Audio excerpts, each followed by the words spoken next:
Halo guys, kembali lagi dengan saya Khalil Masada dari Akademi Kripto. Di modul kali ini kita akan secara spesifik membahas mengenai mind management. Jadi di modul sebelumnya udah dijelaskan mengenai money management atau manajemen tentang mengelola uang. Yang mana kita jelaskan money management itu terkait dengan bagaimana teman-teman mengelola capital teman-teman di market cryptocurrency. Di sini kita akan jelaskan mengenai mind management atau manajemen pikiran, yang mana kalau kita ungkapkan ya, ini saling berkesinambungan antara manajemen uang atau money management dan juga manajemen pikiran. Karena pasti ketika money manajemennya ini udah benar, ini kita pikirannya itu juga pasti benar.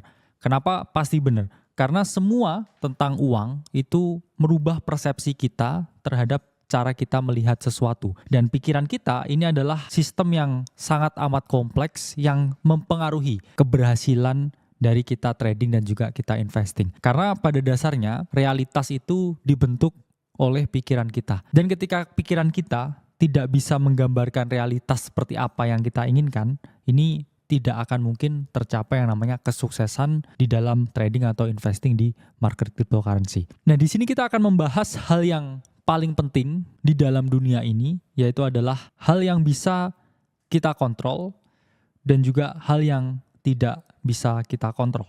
Jadi ini adalah controllable ya. Dan di sini adalah uncontrollable. Di mana hal-hal yang tidak bisa kita kontrol yaitu adalah market. Jadi market ini tempat bertemunya pembeli dan penjual yang melakukan transaksi. Karena kita nggak bisa ya mempengaruhi market, tidak ada yang bisa mempengaruhi market. Bahkan semua market maker pun atau semua para smart money yang besar ya, para paus, ini juga ada kemungkinan dimakan paus lain yang lebih besar. Atau bisa aja dia dimakan ikan-ikan kecil yang jumlahnya sangat banyak. Jadi di market itu tidak ada jaminan bahwa selalu menang atau selalu berhasil. Bahkan mereka yang punya uang yang unlimited pun ya menggerakkan market, misalkan Bitcoin sampai 1 juta US dollar. Lalu pertanyaannya mereka mau jual ke siapa kalau semuanya udah naik? Pasti mereka ikan-ikan kecil yang di bawah ini pasti ya akan memperoleh keuntungan dan akhirnya memakan ya ikan besar ini ketika harganya udah naik. Jadi anggap saja market itu persis seperti game feeding frenzy. Ya, jadi ada ikan kecil yang mana dia memakan ikan yang lainnya supaya dia bisa menjadi lebih besar. Jadi analoginya itu market seperti itu. Jadi nggak ada yang namanya, oh saya punya uang tak terbatas, jadi saya bisa melakukan apapun di market. Itu nggak bisa. Karena market itu adalah tempat yang sangat adil. Bahkan kalau kita melihat Tesla dan Elon Musk kurang duit apa, endingnya mereka tidak bisa merealisasikan keuntungan yang mereka miliki ketika mereka membeli Bitcoin. Jadi market ini tempat yang sangat anomali. Bahkan Adam Smith menyebut bahwa market inilah tempat yang sangat gaib. Sehingga teman-teman tidak bisa melakukan apapun di market. Bahkan ketika kamu berdoa ya sekalipun, ya berharap sesuatu itu akan terjadi sesuai dengan harapanmu, maaf sekali, market itu tidak bekerja seperti itu. Jadi market ini seperti mesin voting ya, mengumpulkan orang yang mau membeli, mengumpulkan orang yang mau menjual ya, atau mengumpulkan orang yang istilahnya stagnan ya, atau tidak melakukan aksi apapun. Saya bilang di sini adalah mereka yang netral ya. Hijau ini adalah mereka yang mau membeli ya. Kemudian merah ini adalah mereka yang mau melakukan penjualan. Jadi market ini memang sangat tidak bisa diprediksi. Itulah kenapa teman-teman kalau mau memprediksi market itu sebenarnya tidak bisa. Teman-teman hanya bereaksi tentang apa yang mungkin market ini lakukan. Jadi misalkan saya membuat suatu langkah antisipasi ya. Kalau misalkan 7 bulan berturut-turut Bitcoin ini closing bullish ya, ini seperti ini mungkin ya, ini ada area.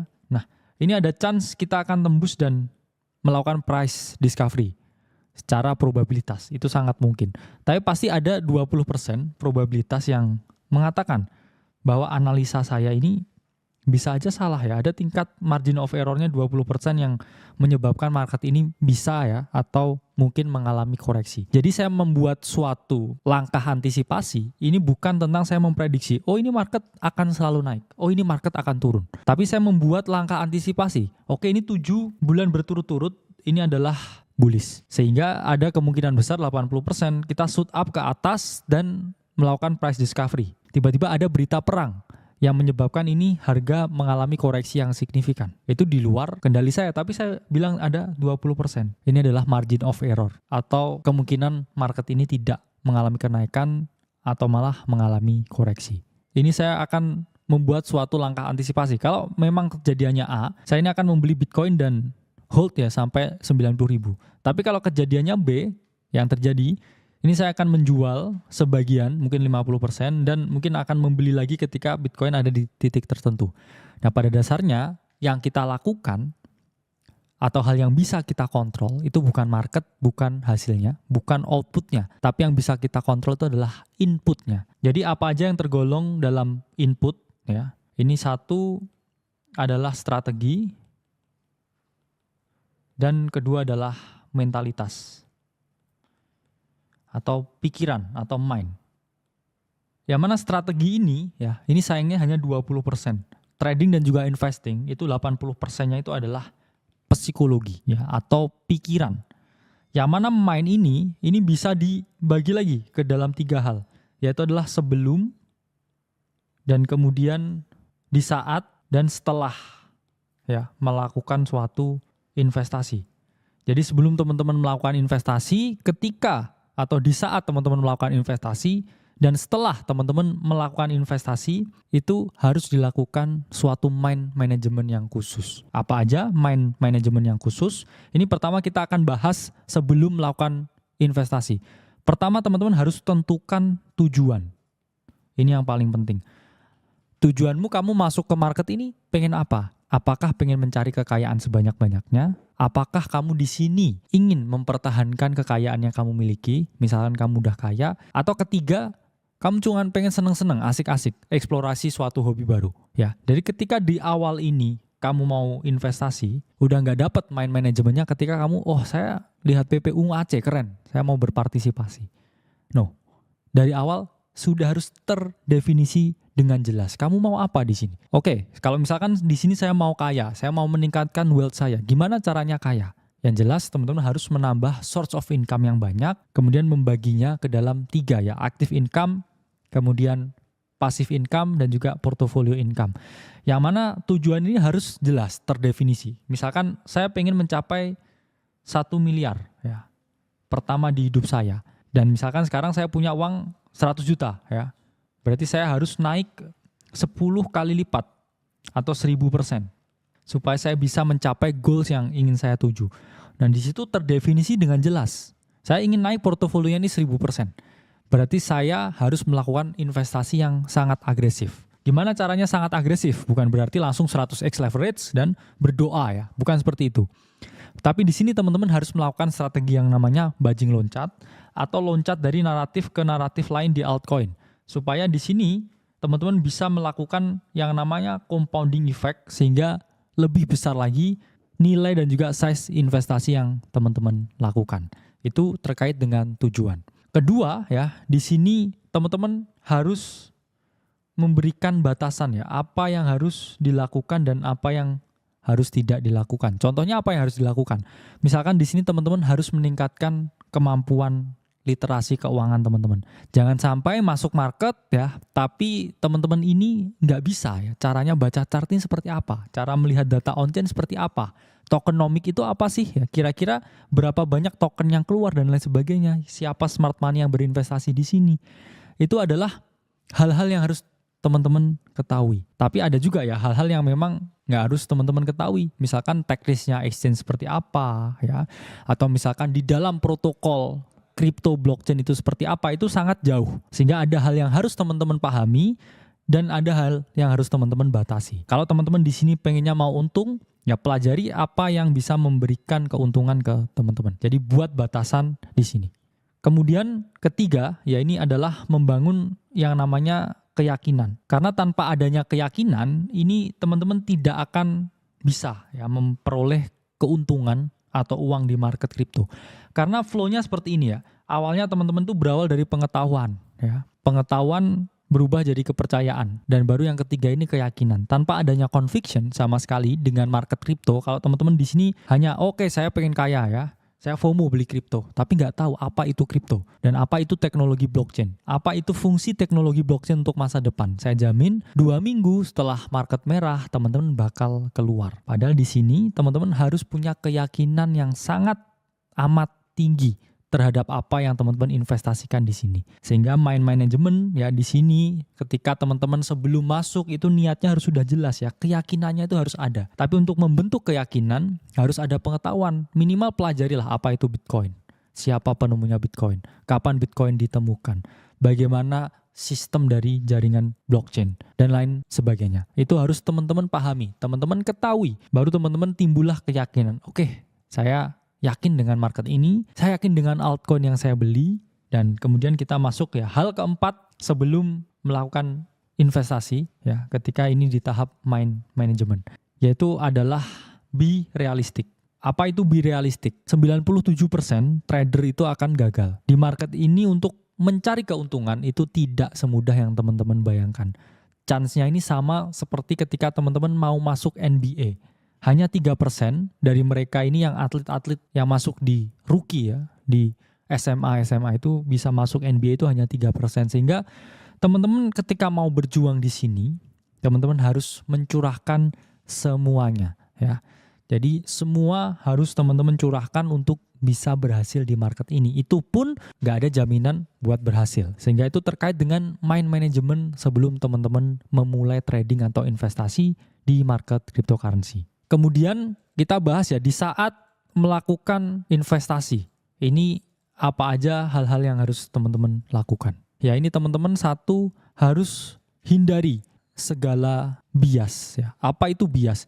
Bias itu adalah suatu saya bilang kecacatan berpikir yang ditimbulkan oleh persepsi atau hal-hal lain atau mungkin histori yang mana harus teman-teman hindari supaya teman-teman bisa berpikir secara objektif. Jadi intinya di sini adalah objektif. Dan bias ini adalah suatu bentuk cacat berpikir atau penyimpangan berpikir karena teman-teman tidak bisa melihat sesuatu itu secara objektif. Sementara di market, teman-teman ini harus seobjektif mungkin untuk melihat sesuatu. Banyak sekali ya bias-bias yang ada di market. Salah satunya overconfident ya. Ini adalah bias ketika teman-teman merasa terlalu percaya diri di market baru setahun ya, dapat yang namanya beginner's luck atau keberuntungan para pemula. Terus teman-teman udah merasa yang paling pinter ya, ngeremehkan teman-teman yang lain, nggak mau dengerin input dari orang lain, merasa yang paling confident. Nah ini udah pinter ya. Saya 4 bulan ini untung terus kok ya. Ngapain saya harus dengerin orang lain? Nah ini adalah overconfident bias yang harus teman-teman hindari. Kemudian ya kedua itu ada yang namanya herding. Herding ini apa sih? Herding ini istilahnya FOMO atau kebiasaan untuk mengikuti apa yang dilakukan oleh orang lain. Jadi misalkan ya, oh ini semua beli Dogecoin nih, saya harus beli Dogecoin. All in Doge Army. Ya, ini hal yang harus teman-teman hindari. Kenapa? Karena teman-teman harus punya keyakinan itu yang mana timbul dari pengetahuan tentang apa yang teman-teman beli. Jadi herding ini apakah selalu negatif? Sebenarnya enggak. Kadang ada herding yang positif. Kadang teman-teman juga dapat informasi dari seseorang ya atau influencer yang mana ternyata informasinya itu juga masih baru.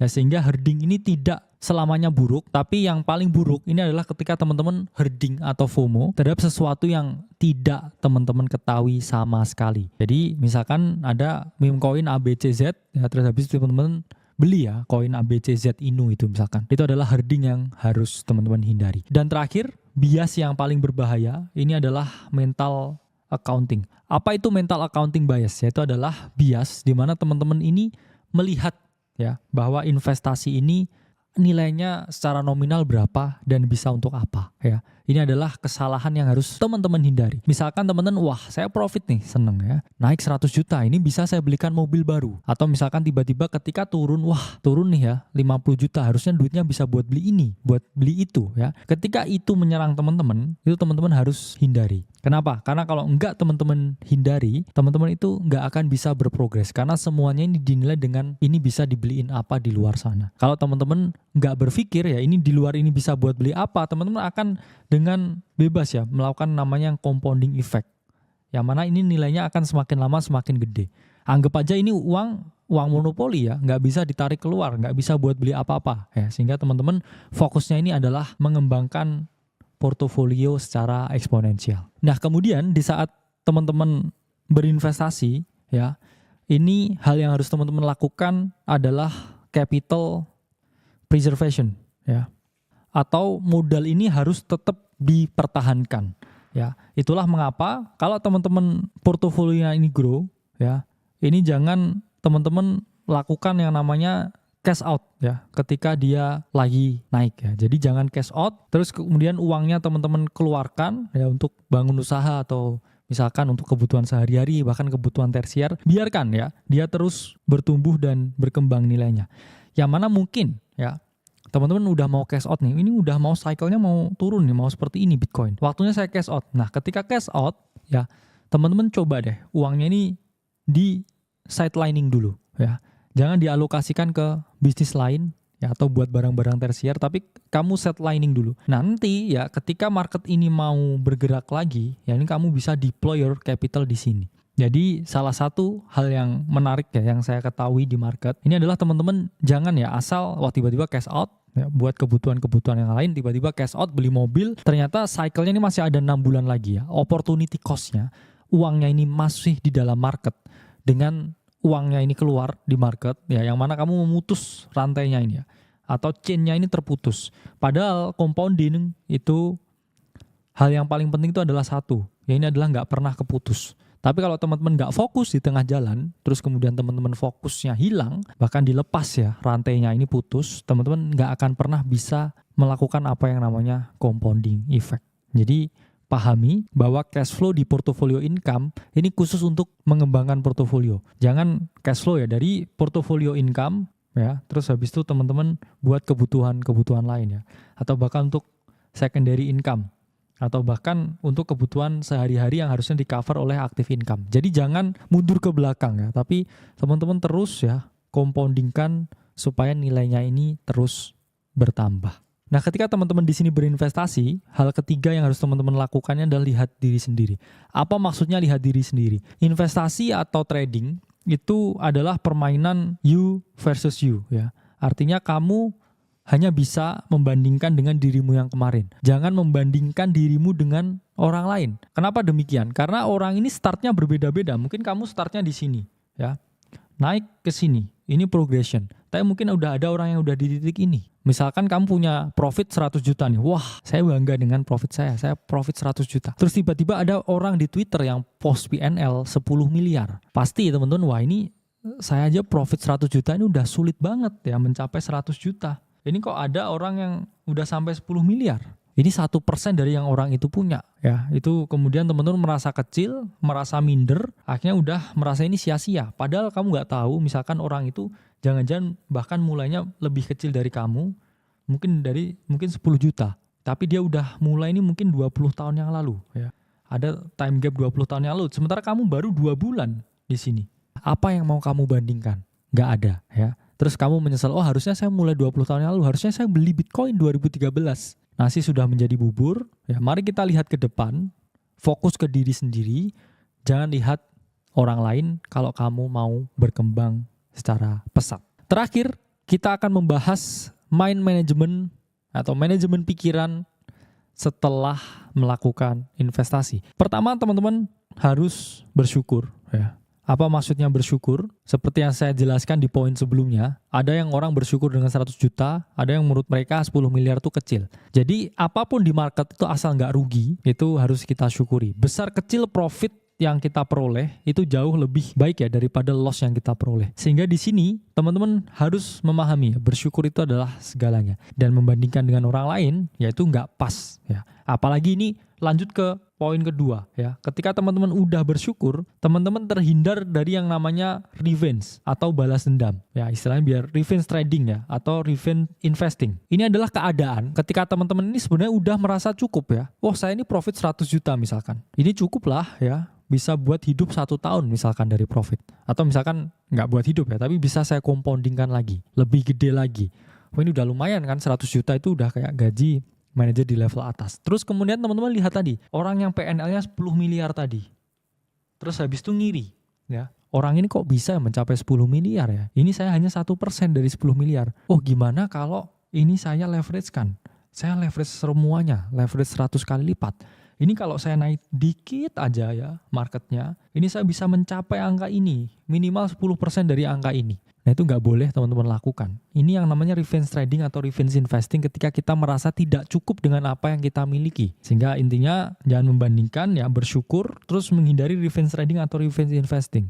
Ini contohnya kalau teman-teman abusing the leverage. Tapi kalau teman-teman mikir dengan konsep yang sama, wah ini gimana? Ini ada koin baru ya. Ini baru listing ya. Ini katanya bisa jadi the next ini ya. The next Shiba Inu. Terus kemudian apa yang teman-teman lakukan? Uangnya 100 juta ini teman-teman all in kan 100% ya ke koin ticker baru gitu ya, Inu gitu. Berharap nanti kalau jadi Shiba Inu ya, ini saya misalkan naik puluhan ribu %, saya bisa ke angka 10 miliar itu. Itu adalah hal yang tidak boleh dilakukan ya, karena semuanya ini harus dipahami bahwa kita di sini untuk long term, dan ketika kita di awal itu tujuannya udah salah, udah lihat nominalnya ini, secara manajemen itu sudah berantakan. Itu kita tidak akan pernah bisa growing portfolio, kita tidak akan pernah bisa survive ya. Karena at some point ketika pikiranmu kacau lagi, kamu lihat orang lagi punya influence lagi, tiba-tiba ngerubah strategi lagi, ini semua benar-benar kamu coret semuanya ya. Ini semuanya kamu coret ya. Apa yang saya ajarkan hari ini udah gak ada artinya lagi. Karena tiba-tiba itu tadi, seperti compounding, itu bukan hanya tentang duit ya. Compounding itu juga tentang skill, mindset, dan juga ketahanan emosi ketika kamu investing atau trading. Misalkan seperti ini ya, ini bukan hanya duitnya yang di sini ya. Ini misalkan kalau compoundingnya itu dari segi duit. Misalkan kepotong satu ini udah selesai. Begitu juga dengan skill ya. Misalkan kita ngomong di sini adalah ya skill ya, bukan duit tapi skill. Ini ketika kamu putus di sini, mentalmu juga berantakan lagi. Kamu nggak akan pernah bisa mencapai hal yang lebih baik terus. Jadi harus dipahami bahwa di sini teman-teman yang compounding itu bukan hanya cashnya atau capitalnya atau liquidnya, tapi skill kita, tetapi kedewasaan kita dan juga kecerdasan emosi kita yang juga harus bertambah seiring dengan berjalannya market. Karena dua hal ini adalah dua hal yang berbeda. Ya, bisa aja kamu tiba-tiba jackpot, beli koin yang ada embel-embel inunya ya, terus tiba-tiba uang kamu ya jadi puluhan miliar secara mendadak ya. Tapi kamu nggak tahu thought prosesnya untuk mencapai uang seperti itu seperti apa ya. Ini kamu abaikan, tiba-tiba kamu berpikir ya, wah saya dulu adalah pemenang lotre, saya adalah milioner semalam. Terus kamu lakukan, kamu berpikir lagi dengan uang yang ada sekarang, ini saya bisa jadi milioner lagi, saya tinggal cari koin yang bisa home run lagi. Tapi nyatanya momen itu ternyata hanya terulang sekali seumur hidupmu. Dan kamu gak punya mindset ya untuk membangun itu secara long term. Kamu hanya lottery ticket winner istilahnya. Itulah kenapa lottery ticket winner itu selalu going broke again setelah 4 tahun. Nah, ini statistik ya. Biasanya kamu mungkin JP istilahnya di bull run ini. Kamu JP, kamu dapat uang misalkan sampai miliaran. Ini kalau kamu gak punya skill setnya, 4 tahun kemudian tuh kamu pasti akan berantakan. Pasti going broke again ya. Itulah kenapa ya harus jadi NBA ya, never broke again.